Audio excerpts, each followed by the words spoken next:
Okay, so I'm going to take you back to that piece because, I mean, like, there has been a need for this. You'd been in practice since 1999, so we're talking about 24 years. And so what was that trigger point that made you decide I'm going to start my own egg bank?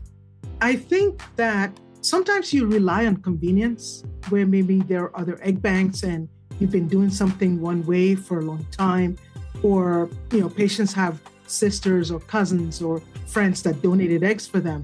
But I think the tipping point came around COVID, when we had a lot of patients that unfortunately ran out of their own eggs, right? Became perimenopausal, if you will, had a very low ovarian reserve and needed to have egg donors. And we would use several egg banks around the area. Incidentally, when we first started, a couple of the egg banks said, well, we have an exclusive deal with Clinic XYZ. Therefore, we can't send you eggs. I'm like, really?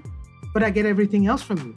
So that went on for a while. And then when COVID started, I guess it was very hard for the egg banks to get their regular donors or get donors, period. So our patients were having to wait a long time to get eggs that they needed.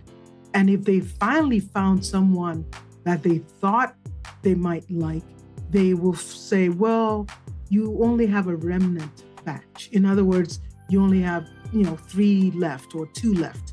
And you might need to mix, 3 eggs from this donor with 4 eggs from that donor. And maybe the patient wants all their kids coming from the same genetic pool.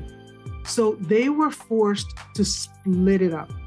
Some of them did not want to.